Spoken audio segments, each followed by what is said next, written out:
ठाकुर जी हार गए। अब जब हार गए तो श्री रामा से बोले कि भैया एक काम करते हैं, खेल को यहीं बंद कर दिया जाए, अब नहीं खेलेंगे।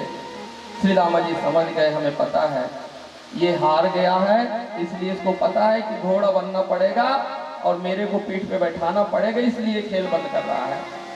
तो खेलत में काको गोसैया हरिहारे जीते श्री रामा बरवस करत रिसैया।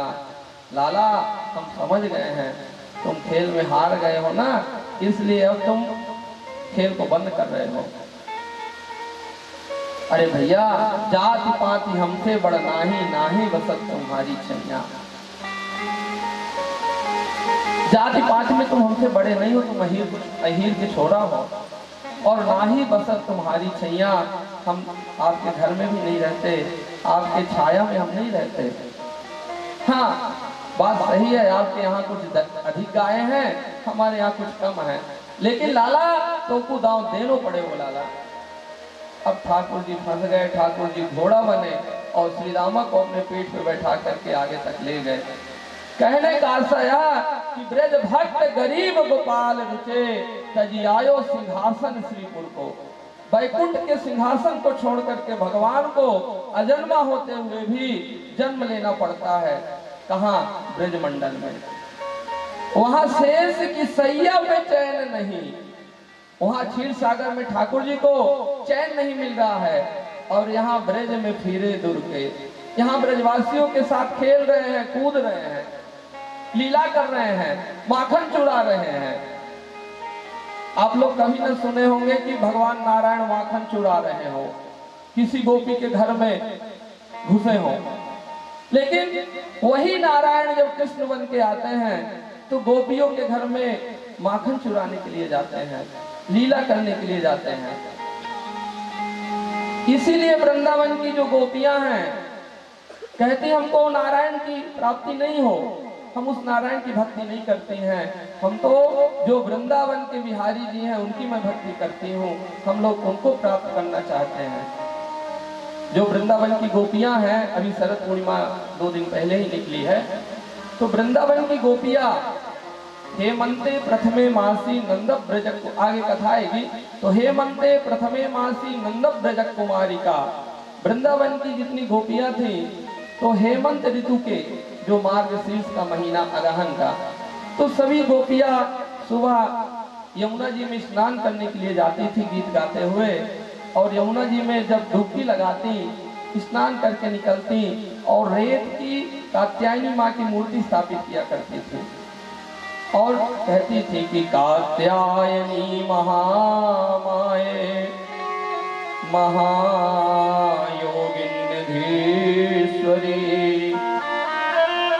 नंद गोप सुतम देवी पतिं मे कुरुते नमः।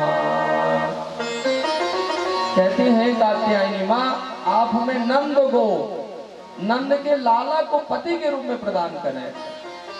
गोपियों ने ये नहीं कहा कि हमको नारायण की प्राप्ति हो जाए। ब्रजांगनाएं कहती हैं कि नंद गोप सुतम देवी पतिम में कुरुते नमः। जब ठाकुर जी का जन्म हुआ तो गोपियां कहती हैं कि चिरम पाहीति बालके, मैया या लाला को बहुत बहुत बधाई है, आपको बधाई है। बस हम इस लाला से यही प्रार्थना करती हैं कि चिरकाल तक, बहुत दिनों तक हमारी रक्षा करे। ठाकुर जी अभी 1 दिन के हैं। एक गोपी गई, मुख में उंगली डाल रही थी कि लाला कहीं गूंगा तो नहीं है, बोलता है कि नहीं, रोता है कि नहीं। दूसरी गोपी गई, कान पकड़ के खींच रही है, कहीं बहरा तो नहीं है। तीसरी पैर पकड़ के खींच रही है कि लाला का पैर और तो सही है ना। तो इति असीसत प्रयुंजा नाम चिरम पाहीति बालके।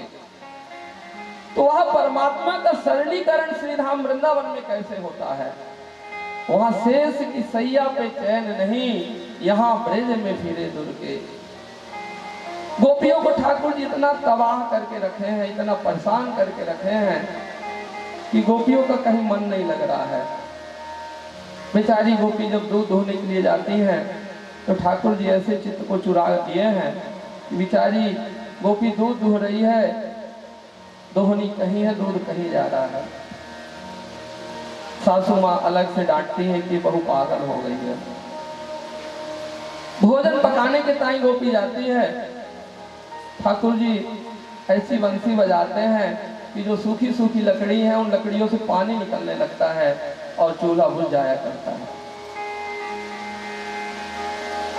जब ठाकुर जी की वृंदावन में बंसी बजती है तो यमुना का जो जल है, जो लिक्विड है, जो बहता है, वो पाषाण बन जाया करता है, स्थिर हो जाता है। गिरिराज जी शैलोस्मी पर्वत आकार पर हैं, लेकिन जब बंसी बजती है तो गिरिराज जी पिघलने लगते हैं। गोपियां बहुत दुखी होती हैं और परेशान होकर यमुना के किनारे जाती हैं और आंख कान दबा करके योग करती हैं। एक बार गोपी कोई नाक कान दबा के योग कर रही थी, नारद जी वहीं से जा रहे थे। नारद जी के मन में आया कि ये तो वृंदावन की गोपी है, इसको कौन सी समस्या आन पड़ी, ऐसा क्यों कर रही है। नारद जी ने पूछा कि अरे गोपी तू ये क्या कर रही है। तो गोपी ने बताया कि प्रभु क्या बताएं, मैं आज ये ध्यान लगा रही हूँ कि जो नंद को छोड़ा है कुछ क्षण के लिए हमारे चित्त से निकल जाए। नारद जी को लगा हे भगवान, बड़े बड़े अमलात्मा, विमलात्मा, मुनिंद्रात्मा इसलिए समाधि लगाते हैं कि कन्हैया की एक झलक मिल जाए, एक बार उनका दर्शन हो जाए। लेकिन धन्य है वृंदावन की गोपी, वो इसलिए ध्यान लगा रही है कि कुछ क्षण के लिए कन्हैया हमारे चित्त से निकल जाए। वाह। तो वहां शेष की सैया पे चैन नहीं, यहाँ ब्रज में फिरे दुर्गे, वहाँ 56 भोग में स्वाद नहीं।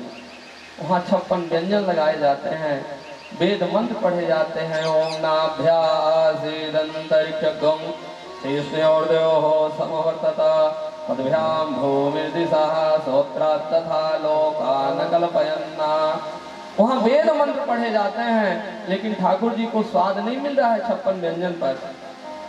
और यहाँ सेतुआ भोग लगे गुड़ को, मधुमंगल की बासी जूठी कढ़ी छुड़ा छुड़ा के खा रहे हैं। लाला ने मोकू दैयो मधुमंगल लेके भाग रहा है कि ठाकुर जी जूठी कढ़ी खाएंगे क्या, बासी कढ़ी खाएंगे। तो ठाकुर जी को 56 व्यंजन पे स्वाद नहीं मिलता है, जो वृंदावन के मधुमंगल की कढ़ी पे स्वाद मिलता है। इसलिए हट जाओ रे ज्ञानी गुमानी धनी, यहाँ राज है बावरे ठाकुर को। ब्रजवासी कन्हैया के गले में हाथ डालते हैं और कहते हैं कन्हुआ हमारो यार है, कन्हुआ हमारो यार है। इसीलिए ब्रज के भक्त कहते हैं अरे विधिना तो से अचरा पसार मांगू, हे परमात्मा जब जब मेरा जन्म हो, हे विधिना तो से अचरा पसार मांगू, जन्म जन्म दीजो मोही याही ब्रज। ये नहीं कह रहे कि द्वापर वाला ब्रज आप दीजिएगा, याही ब्रज, यही ब्रज को दीजिएगा।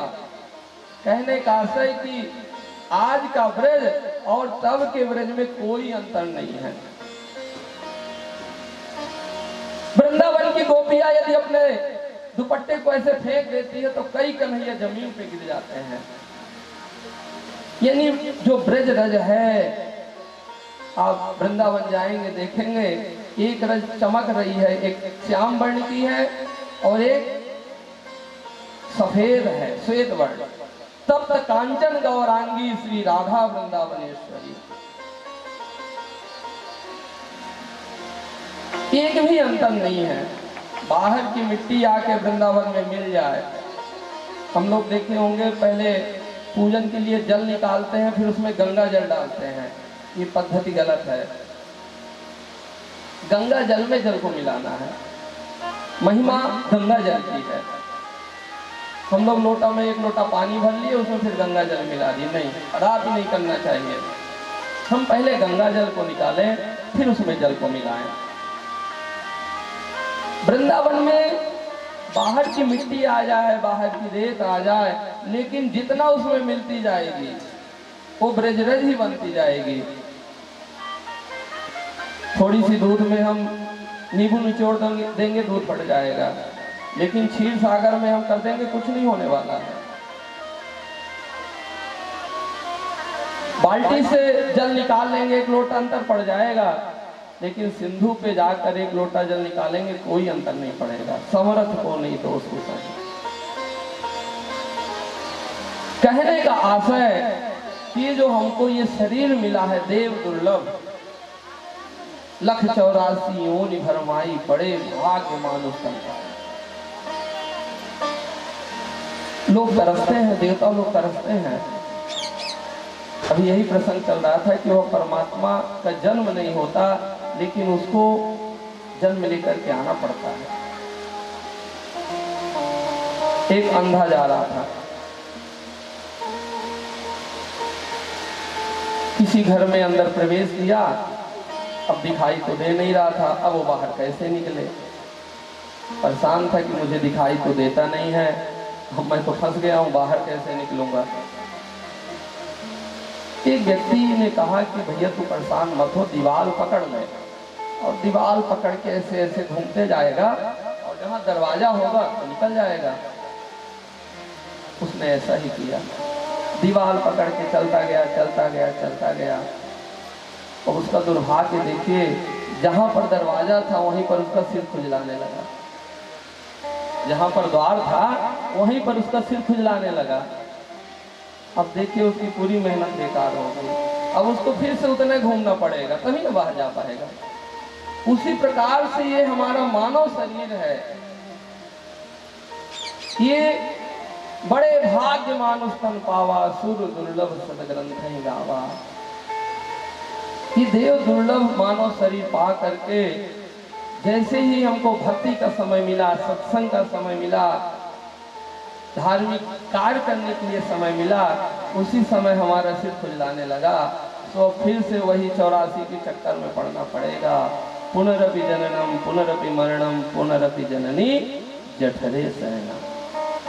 हमको फिर से जन्म लेना पड़ेगा। गायन्तु देवा किल गीतिकानि, धन्य आस्तुते भारत भूमि। देवता लोग हम लोगों की प्रशंसा करते हैं कि ये जो पृथ्वी में रहते हैं मानव लोग, ये ऐसा कौन सा पुण्य किए थे कि इनको मानव शरीर मिला है। क्योंकि यदि पाप किए होते तो नरक में चले जाते, पाप करेंगे तो नरक में जाएंगे। आगे कथा है 28 प्रकार के नरक की। तो कहते हैं कि यदि पाप किए होते तो नरक में चले जाते, और पुण्य किए होते तो स्वर्ग में चले जाते। तो ऐसा कौन सा सुकृत किए हैं कि इनको भारत भूमि पे इनको जन्म मिला है।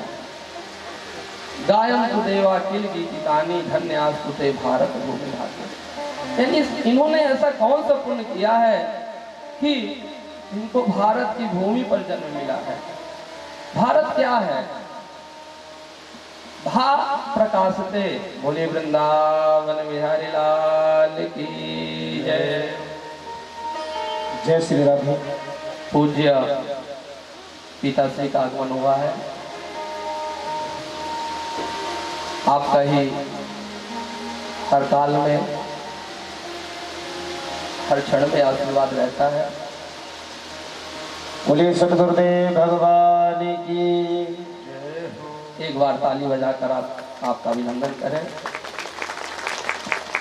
सतगुरुदेव भगवान। मानुष जन्म अनमोल रे, मिट्टी में ना डोल रे। अभी तो मिला है फिर न मिलेगा, कभी नहीं कभी